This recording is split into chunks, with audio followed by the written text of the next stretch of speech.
Morning, good afternoon, good evening, wherever you are. Man, I'm running a tiny bit late here today. You see me setting up a little bit. Whew.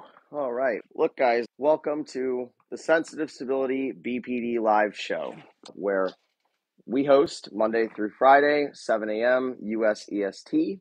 We talk about topics related to BPD, mostly anyway. We have some trauma tossed in there too, because trauma's huge with BPD. So today we're going to have normally David is moderating, but he's also a coach with Sensitive Stability. He's going to be invited and join us in a second here. Let's see if I can get you on.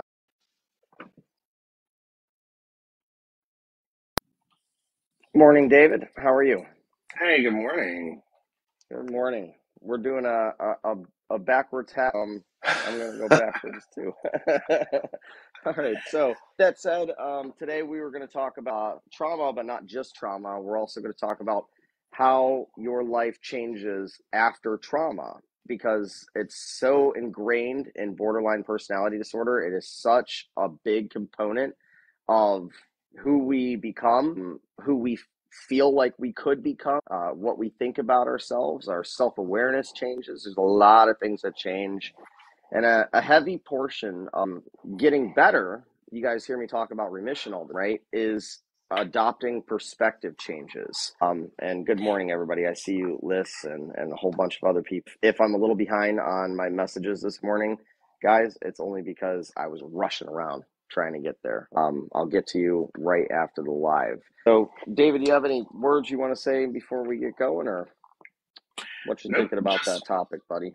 yeah, no, we're down. We're gonna have a great conversation today. I even made my coffee and my motivational mug that reminds Oh, us to nice. always be kind. So, Yep. so I'm ready Mhm. for the combo. I like you said always be kind, right? I like that. That actually ties into this, ironically, very nice.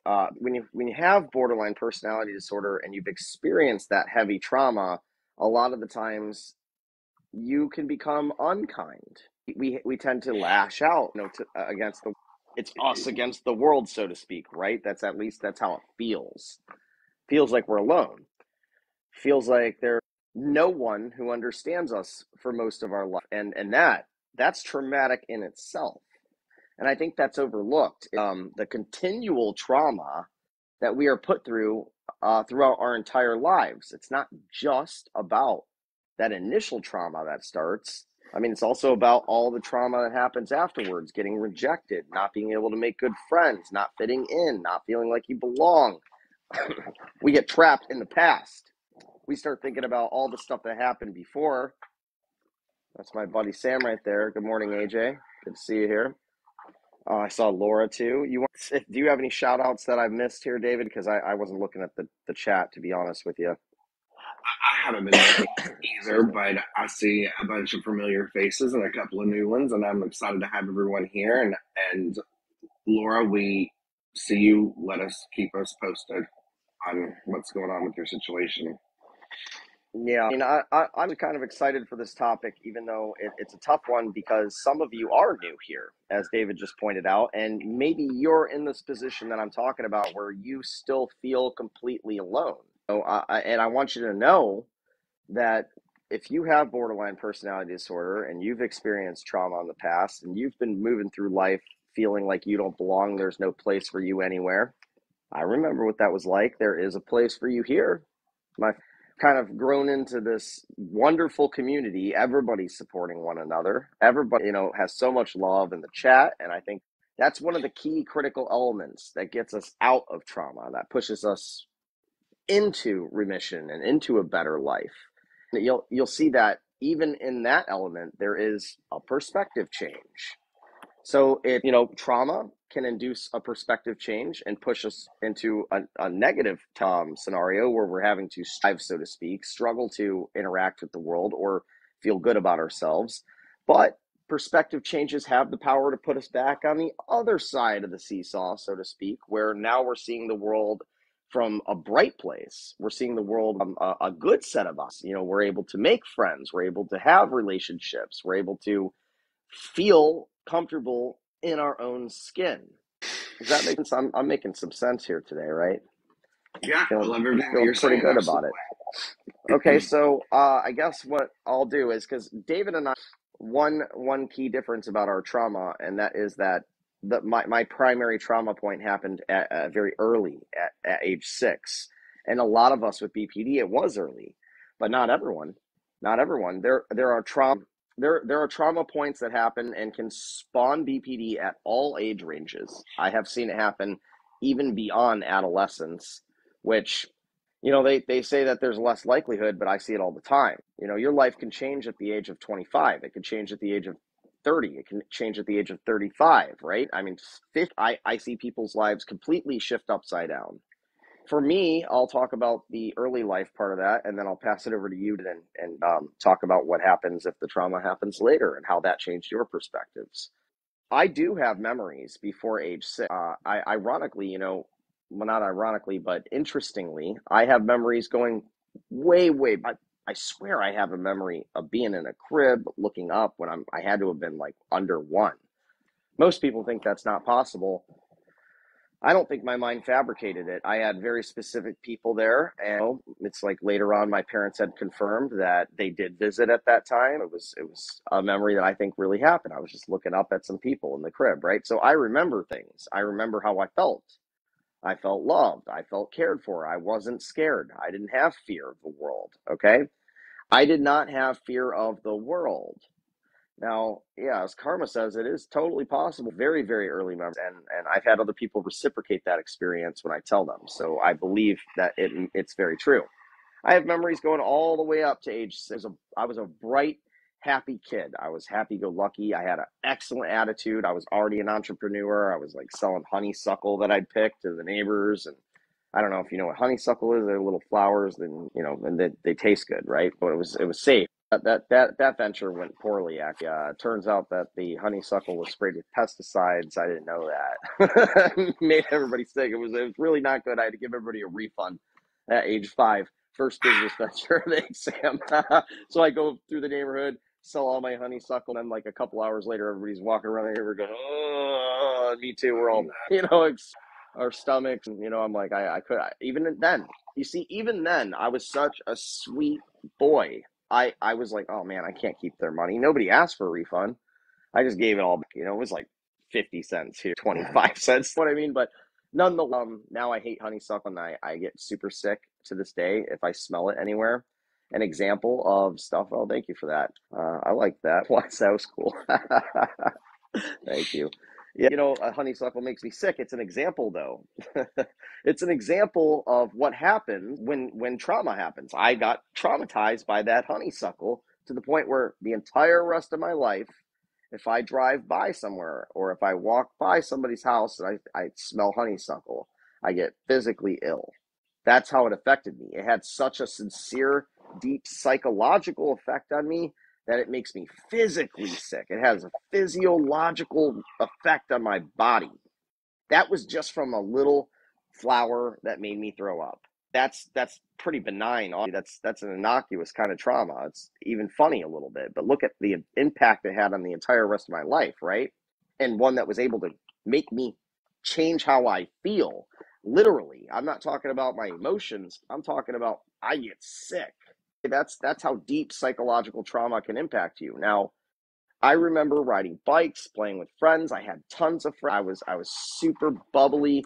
I was all the good stuff that you see in me right now, and I was none of the bad stuff that I had to eliminate on the journey. And then the trauma event occurred.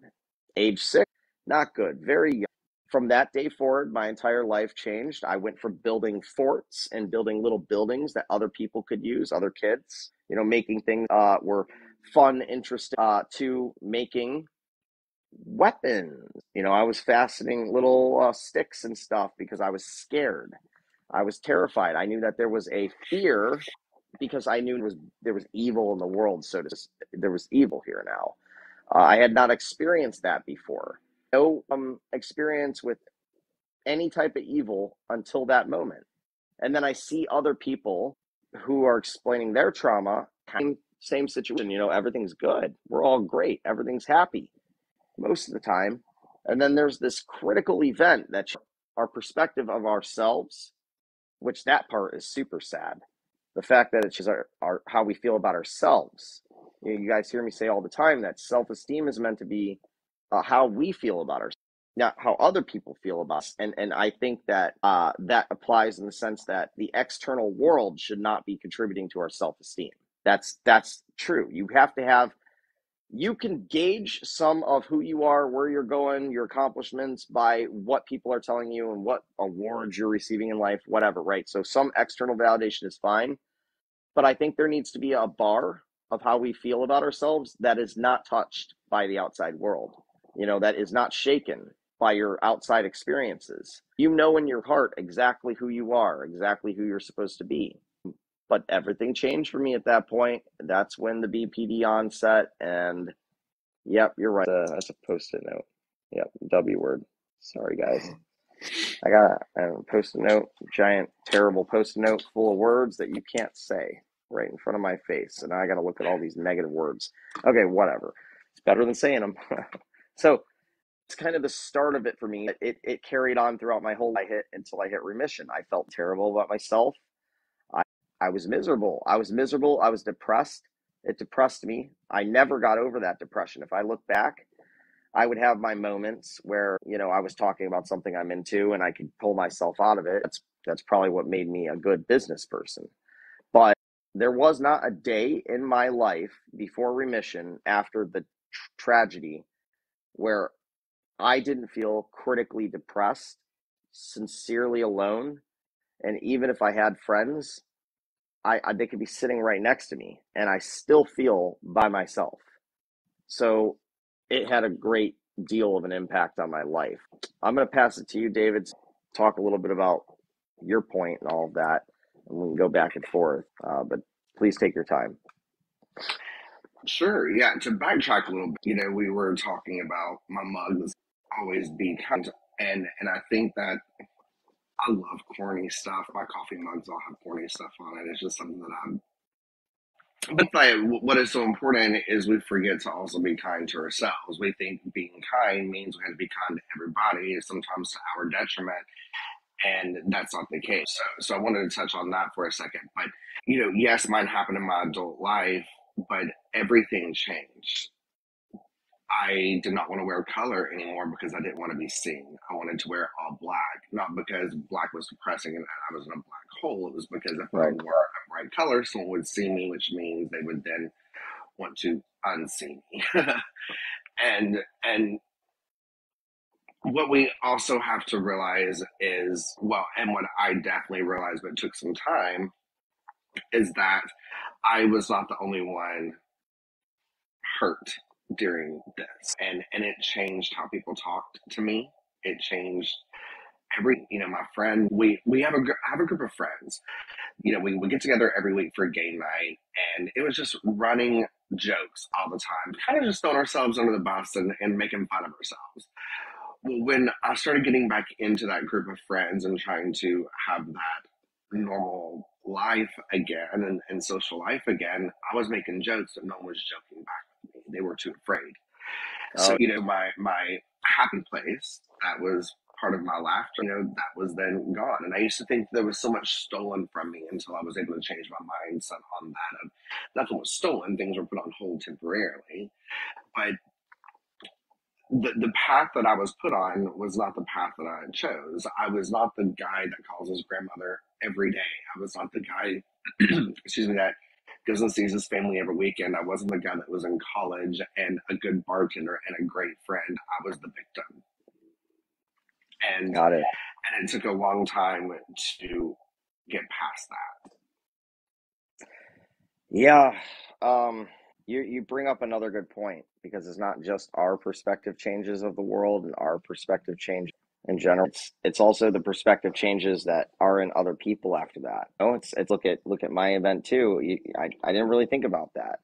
Um, I often tell this of what happened. This neighbor taking advantage of me. My parents then find me and then they punish me for 2 weeks. And that's where the story usually stops. But if you think about it from their perspective, they didn't know what to do probably. They don't know, they just thought I think they just were like, how can we make sure that this isn't going to happen again? He needs to understand that he can't trust other people this way. He needs to understand that he made a mistake. So from their perspective, without knowing, how to handle that, the answer, well, we have control of our son. That's what we have control over. And he is unsafe in the world. So their perspective changed as well. They might not have handled it right. Good morning, Greenbird. They might not have handled, and there might have been better ways to handle it, but I can confidently say that they handled it the best way that I think they had the capacity to handle it for, back in, what was that? Let's see, I was 1991 or something like that. You know what I mean? I'm just, kids used to run around back then. From their perspective, every kid used to run around the neighborhood back then. We all ran around. So they didn't feel like they did anything necessarily wrong. They thought kids being kids, just like they were kids, and they did the same thing. And we had a little bit more. I know that they tell you don't take candy from strangers, don't trust anybody, but at the same time, I mean, they were pretty trusting back then, and it was a different environment. It wasn't like nowadays where, we know every single step our kids make. You have it all mapped out on the phone app and all this stuff, and they have a phone and you can call them at any time. I mean, it wasn't like that. So I take into account all of those things, but it's obvious to me that their perspectives have changed as well. And that's something your friends and stuff, they didn't want to, they started treating you differently, right? How long did it take before it felt normal again with them, with your friends, or did it ever change back for you? It never changed back. It changed for a better. There was a new normal that came out of it when it was Good. addressed. When I had the conversation with one of my best friends and was just like, what the heck is going on?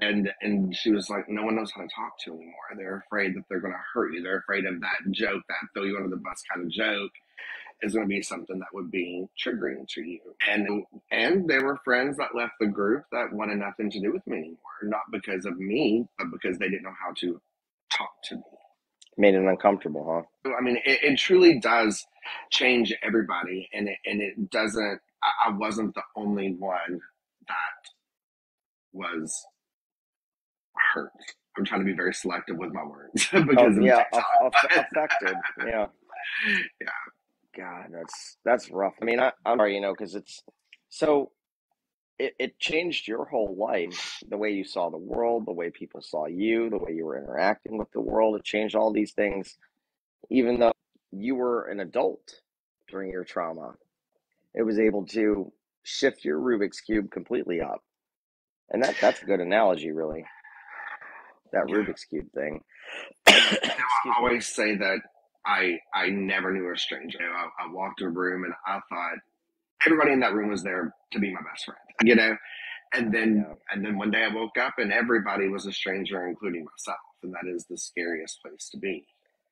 Oh man, dude, that just hit deep. I think you hit the nail on the head there because that describes how I felt my entire life before remission. I did not even know who I was. And I was looking to the outside to figure that out. I was looking, where can I fit in? Who will take me?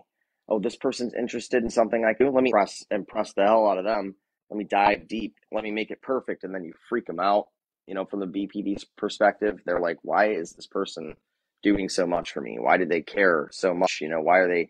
It's not neurotypical, for us to sacrifice every single thing that we have for someone else. That's a weird thing for other people to experience, so it pushes them away. I'd find all these role models that I were like father figures. My whole life I was trying to desperately have a father figure. I would make friends with dudes that were, in their 50s and 60s when I was in my 20s, start teaching their kid martial arts for free, trying to impress them. And, they were just using me for the free martial arts, and they give me like a little bit as a friend, but I could tell looking back it made them extremely uncomfortable. And that you can't form a bond with someone that's deep, effective, or permanent if someone is uncomfortable with it. That's never going to happen. So they placate me a lot. I think they knew I probably had this kind of thing going on. Maybe felt bad for me when I look back. I mean, I wish I would have known that because I didn't. I wasn't looking for pity. I was looking for a connection. And eventually, I did get the connection back with my father, but it took a long time. I mean, I didn't get straight with him until, I was basically almost in remission. And at that point, it was clear to me that he had a perspective change as well.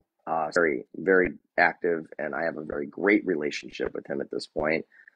Same with my mother, who it was very hard to live with, growing up. She was, because my father was so absent and not doing his part, not showing up for anything, not doing anything, not taking care of us, not looking after us. The only thing he was doing was working to provide and then isolating himself. Now, he probably had BPD. I'm nearly sure of it. Okay. That's the truth. It's contagious. Trauma has some contagious aspects as well because everybody around you, they look at you different, they treat you different. I mean, you probably had moments, David. I mean, I know I wish throughout my BPD journey that sometimes people would just treat me like I didn't have it. They would just give me a chance. Have you experienced that, or is that not a component of your experience? Yeah, absolutely. There's so many different phases I think that you go through. Right? I when I did start getting back out into the world, I had new fears. The things that Mm-hmm. I was never scared of before terrified me now. And so I became a victim, and I used that as a shield and a blanket. I wanted people to, it's almost one of those, it kind of became one of those things for me where, how if you make fun of yourself and you get people to laugh with you before they laugh at you, then you're good. So Yeah, I had to repeat my story a million times a day to everybody that I talked to. So I thought I had to do that, but it was me trying to gain back that narrative and change people's minds, and it became the way that I tried to protect myself, and I didn't realize it was doing more damage. I did not know the definition of the word survivor yet, and I was right. not being the survivor. So there's just so many different phases, and I think it's so important to realize that when it comes to traumas and when it comes to diagnosis and things like that, we're not the only one. When my situation happened, my dad went through this phase of, because my family has always been very supportive of me. My brother always wanted to be outside, like fishing or working on cars with my dad. I wanted to be inside watching Days of Our Lives, Yeah, and that was always allowed. That was never a problem. But then my dad went through a phase of, if I'd have just toughened him up a little bit, maybe he could have, defended himself better. And right. so my dad went through this phase. My had had her situation of what she felt as if she could have done better, and so it broke us all down, and we had to find a way to connect dots and put the puzzle pieces back together and rebuild.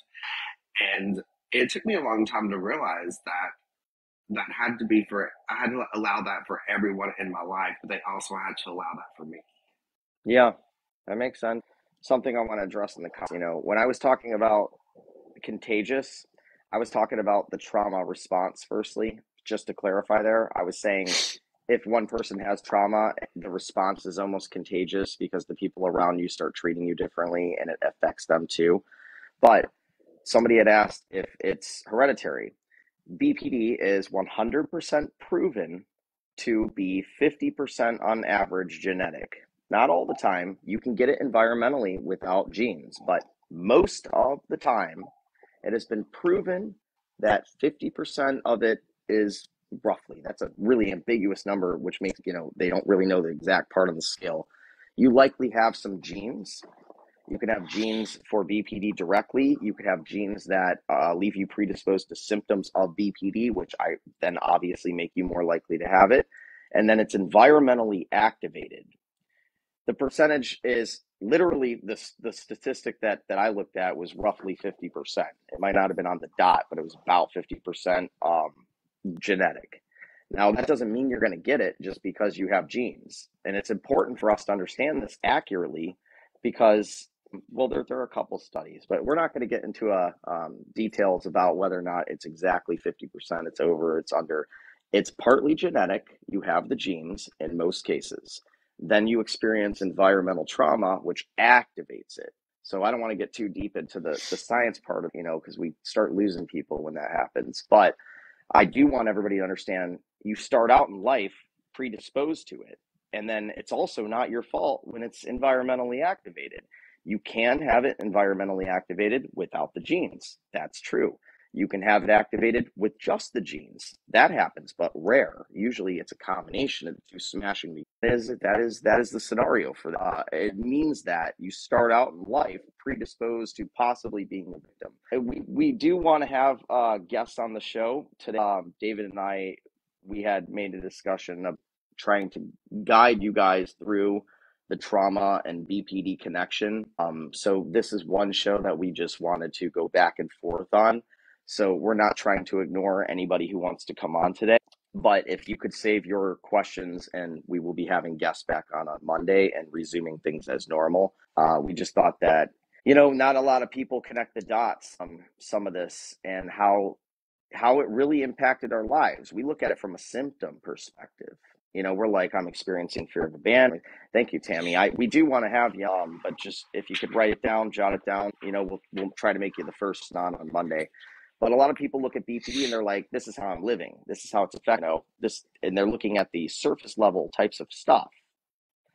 When in reality, it's affecting the way we look at the world. It's affecting. There's skills for symptoms, and then there's perspectives, and there's needed changes in order to get over those perspectives that are negative. Thank you, Greenberg. I see a lot of our regulars in here saying send us an email. Please do, because we respond. I get very deep into my emails. I mean, I can send blocks and blocks sometimes. I try not to do that if it's not necessary, but most of the time it's necessary, and I can't stop it. The lives are Monday through Friday, 7 a.m. US EST. We also do a Tuesday at 10 p.m. US EST, and that's a late night show with David and Kevin where we still talk about BPD and stuff. We might get a little off topic sometimes in that one. And then we do a lunch with David and Kevin on Thursday at noon, and that one is just completely chill and totally calm. It's like hanging out. But anyway, so I think that people overlook this part of BPD so much, and just trauma in general, and it doesn't get addressed because everybody wants to talk about just the trauma, or they want to talk about just the symptoms. But not a lot of people look at how your entire view and perspective of the whole world changes, and as David's, your perspective of yourself changes. Is that coagulating, David? Is it gelling, you Yeah, think? nope. Yeah, that's absolutely correct. I don't know. There's, I'm a cause and effect kind of person, right? And I Right. always have to remind myself that so many different things can be true at one time. And one of the things that would frustrate me through my healing process was time heals all. So people want to say it's been a month, you should be better. It's been 6 months, this is in the past. What Right. people don't realize is every day was a new day, a new reliving, a new realization, and a new form of the T, Yeah. the big T's and the little T's. It doesn't, I think I've said this before, but with my situation going through the court process, people truly thought that when the judge hit the gravel and said dismiss or all rise or whatever, guilty or whatever, they thought that that meant it was over. People came running up to me and hugging me saying, "This is over, you can move on now." No, this chapter's done, Yeah. but I'm turning the page to the new chapter. Granted, it's all part of the healing process, but there's not just this on off switch. It's not the slamming of the gravel or gobble or whatever it's called. It's not the Yeah. way Well, that we want it to be. We want it to be that easy, but it's not. And I think that's just part of coping. But what did the most damage to me is people telling me that I should be over it by now. oh man. I mean, I had the same type of I relate to that. It wasn't them saying I should be over it. It was them just saying I should just act normal. They were like, just why are you doing this? Just behave normal, just act normal. I mean, don't you think I would if I could? I mean, has that thought crossed your mind, you know? So you had said every day is like a new day, and you're going through the new day. You're living in this new world of having survived trauma. I think that is a point that needs to be touched on too, because it does change how we live, and it does change what we have to do about the things we encounter. And no matter, where our trauma point was, all the things we had previously encountered we handled one way. Now we're handling it a different way because of the trauma, right?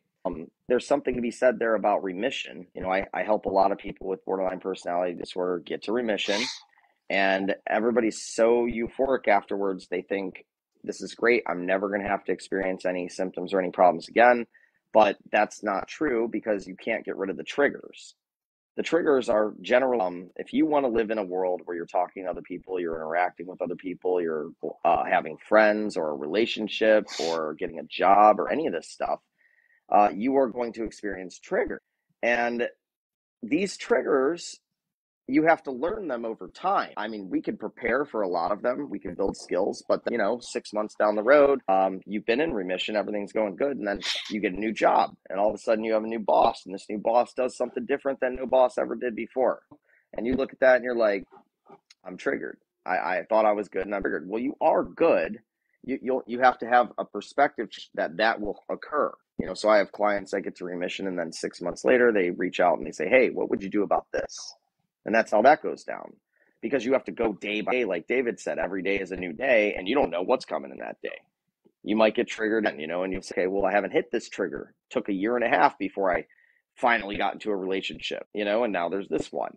So it's still a life journey. Even me, once in a while, I'll get triggered by something, and I don't let it develop into symptoms. That's the trick. I say, that bothered me. I am bothered. How do I resolve this? When I don't let it grow. I detach from the scenario. I raise myself out of my body, so to speak. Or you can look at it from the interrogation room. You know how the detectives can see the criminal, and he's in the interrogation room and he's sitting there waiting, and they can hear everything he's saying to himself. You have to be able to take yourself out of the situation, walk around and look at yourself through the mirror, and say, what am I doing? And what am I doing that I every day that I know is wrong, that's not good for me, that I could change, that I want to change, and I know I could do it if I tried to change it. And that's the key. That's the key to fixing all of it. It is understanding that there is a bigger perspective than the voice in your mind, that you're able to get out of that mentality and have a bigger perspective. You have to stop only thinking about what you feel. You have to be able to look above, and that's I think that's a crazy important thing that we all have to get under control in order to get past trauma, is that detachment from emotion, and the ability to list factual things about ourselves, about the world, about our connect, about the trauma. I'm able to look back at the trauma. Why is it that I can sit here? And why is it that David can sit here and we can tell you our story? And it's so traumatic. Why aren't we bursting into tears? Why aren't we falling apart and crumpling to the floor? And the answer is, we have the objective analysis skill, the ability to look back objectively without the emotion attached to it and say, sure, that made me feel this way. And I know I'm not going to get too deep into it, or I'll feel that way again, right? Because the amygdala doesn't know the difference between the past and the present. You get too into that, it's going to go sideways, and you're going to re-experience it. So list the detail, but also make sure that you are fair to yourself and good to yourself, and you're listing details about the future that you want to see happen. Who do you want to become? Make sure you're spending time there too. Otherwise, you're living in the past. You will never move forward. What do you think, David? This sound pretty good? Yeah, no, it all sounds great. I do want to say, because we use the words detach and decompartmentalize, and those are all great words. I love them, right? But what has worked for me, and it may be good for someone else, it may not, and that's fine too. But I allow myself to feel all the things. I just don't allow the feelings to take control. Yeah, that's a skill as well. And so when, and because I remember having conversations of people saying, "Well, if I detach, that means I'm numb. I don't feel. I've Hmm. put it over here," and I don't think that's always that's what it needs to. I want to feel You're these right about that. things. Yeah.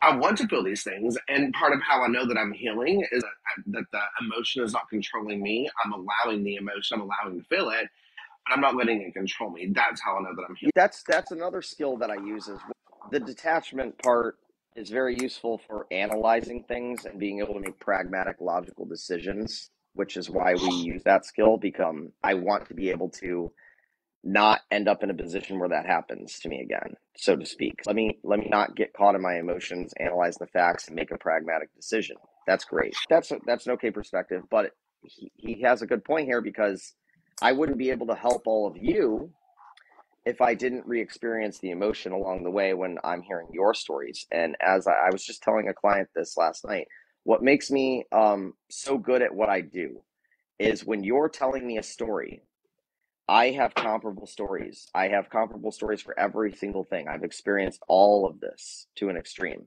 I let myself go back and feel it. I don't act on those emotions. Like I have the ability to go back and re-experience it without it impact my present action and my future, directive. If I didn't, I wouldn't be able to connect on that emotional level. I think that is an important facet, and I think it's an important thing to point out in terms of being completely healed. If I just shut it out and we just detach and we don't have the ability to feel the feelings and still make appropriate behavioral decisions in our life today, then it's almost as if you're nowhere near over it. You know what I mean? It's something you're avoiding. It's a skeleton in the closet. We have to have no skeletons in the closet, and that does mean experiencing some emotions sometimes.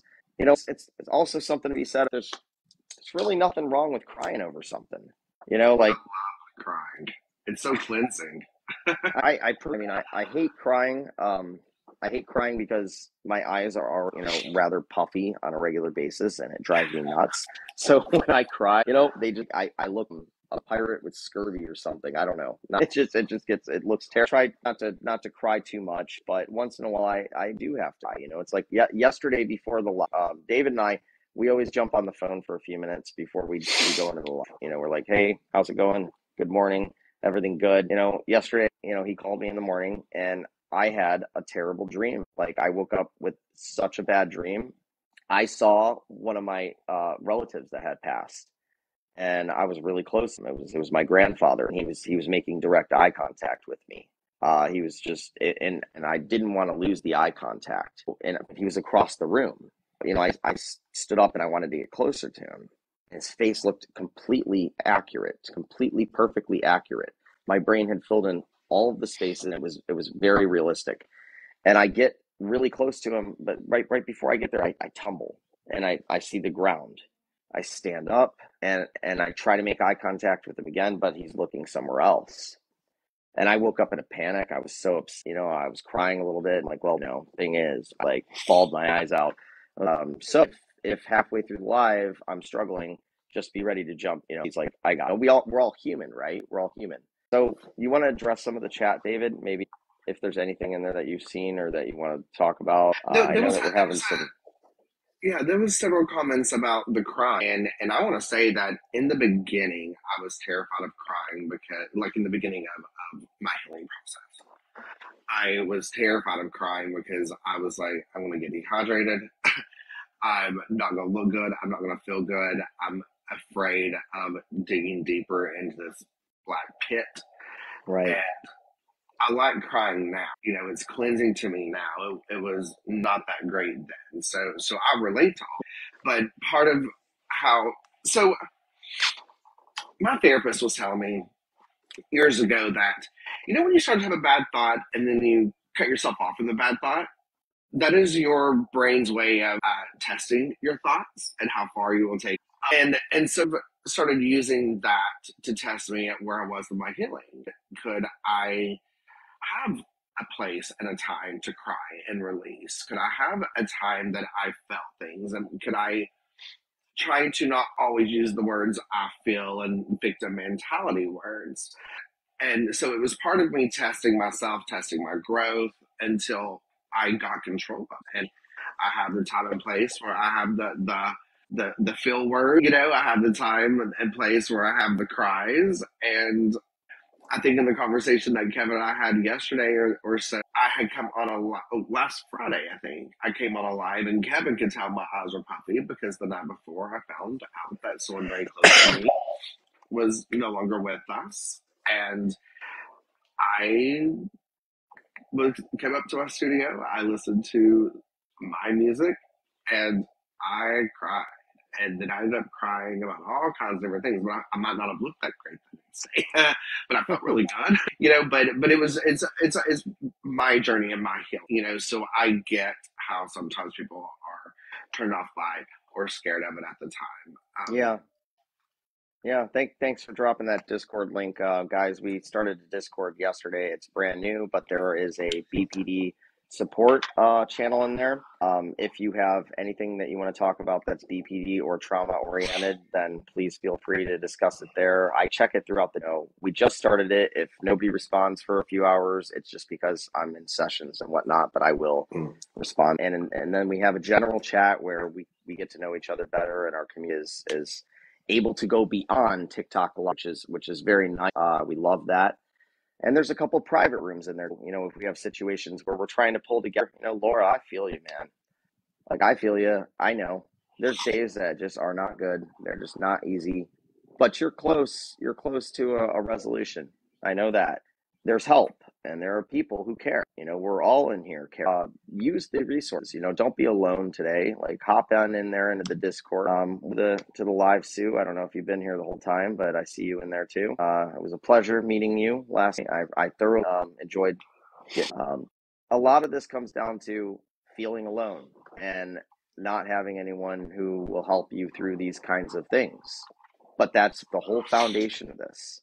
The whole reason that David and I do what we do, because we could have just gotten better, and then David didn't have to podcast. He runs a surviving podcast, is his podcast, by the way. It's pretty interesting to listen. It's about survivors. So if you're looking for an underdog story, an uplifting type of thing, or if you're looking for some insight as to how other people handled some of this, check it out. It's on the Apple Podcast thing. It's on Spotify. It's all over the place. You could just search David Keck and probably find it on Google, for instance. But that's a good resource. He probably wouldn't have chose surviving and doing that. He didn't have to, but people like us care. Everybody in here has empathy. We're a lot the same. We're way more the same than anybody realizes. Okay. So that passion for David and I transmuted into this. I said, how can I help people with BPD? He said, how can I help people feel seen and heard? And he reached out to me and he said, I'd like you on my podcast. And, he wanted my story to be seen and heard for other people with BPD. Now, that episode hasn't aired, but he's just quite good at what he so he's got tons of episodes being released. Point, we turned into our energy into something good, right? And anybody can do that with the right set of eyes. You can focus on getting better now with the intention of helping other people get better later too. It's a fuel that fuels the fire, and I think it's very healing for us as well. I am in remission and I feel great, but at the same time, every single day that I meet with you guys, I feel amazing. I feel amazing after these lives. This is we do BPD and trauma. That's kind of our thing. It's not just entirely borderline personality disorder, either in general. We will take people and work with people who have NPD, narcissistic personality disorder, histrionic, antisocial personality disorder. We do with a lot of different things. Thank you for the subscription there, Sue. I appreciate that. When you guys, there is a subscription thing. We don't push it because we're not trying to just, ring with give us your money, give us your money. You know what I mean? That's not what we're here for. To be clear about this, all the gifts that you guys send, which we appreciate, and the subscriptions, we just roll those into ads to try to get out there more. That's all we do. We want to, reach as many people as possible. So if you do subscribe, your comment questions are prioritized and your DMs are prioritized. So that is a benefit that we can offer for helping support us. But I'm gonna let you talk for a few minutes, David, because I've been talking a lot. You might have some stuff to say about it. I just rattled my mouth. Yeah, I do the same thing. I get off on these tangents, but it's nice to be in a place such as the community that we are build and growing into, where we can be seen and heard. I always love to start a new day, but this puts a whole different feeling to. I log off here with such an intense, and I ride it throughout the whole day. And Hmm. someone asked it, and you've already touched on it, but asked if this was just for BD, and that's what's so great about this is no, it's not. We're all on a healing journey, and we're inviting you all to come along with us and each other.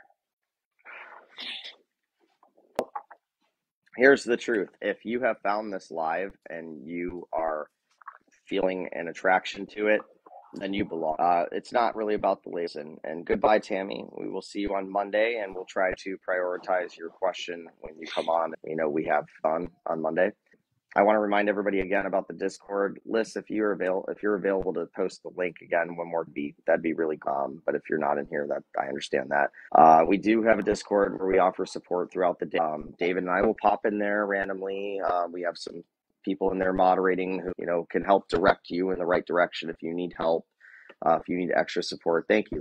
You'll find Liz in there, for example. You'll find AJ in there. You'll find a lot of the people that you see in this live every day in there, because we really are a community, and we really are.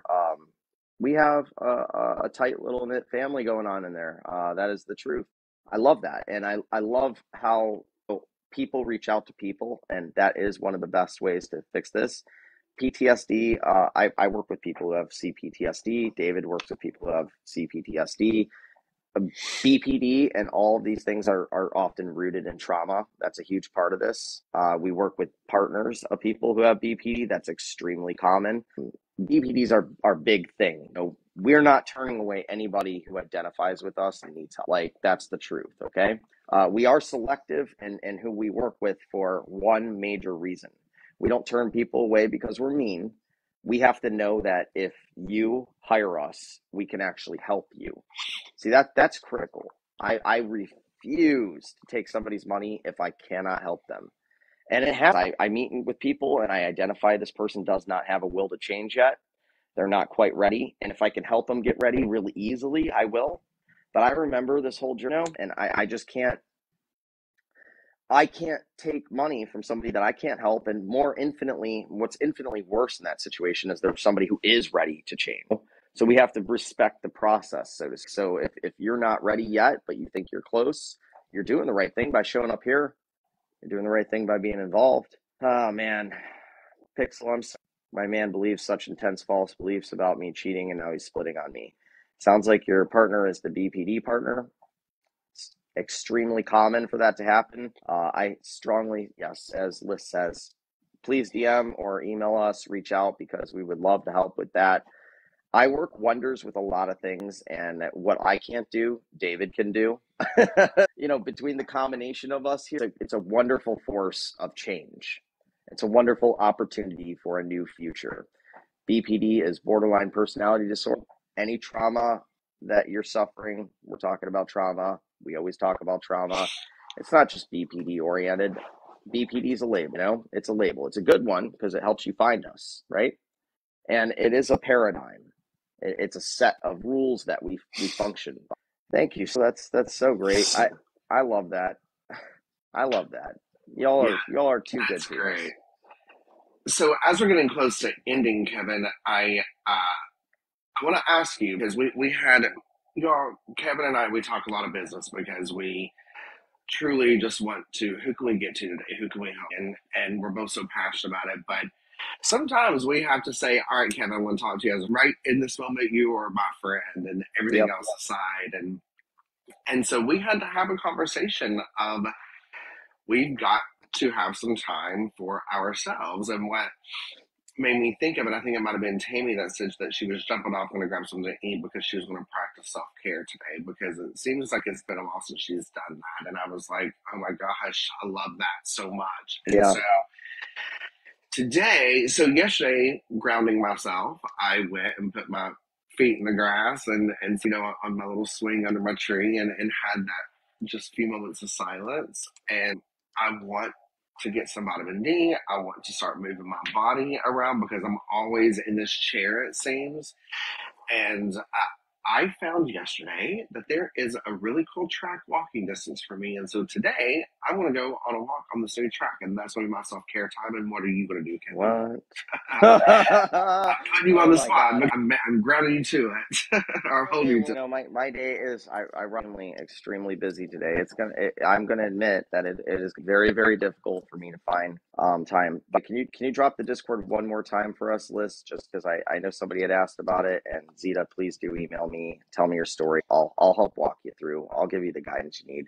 But anyway, what am I? I'm not diverting or sidestepping your question here. I'm thinking about, I gotta do this, gotta do that, gotta do this, gotta do that. I would like to spend some time with my wife.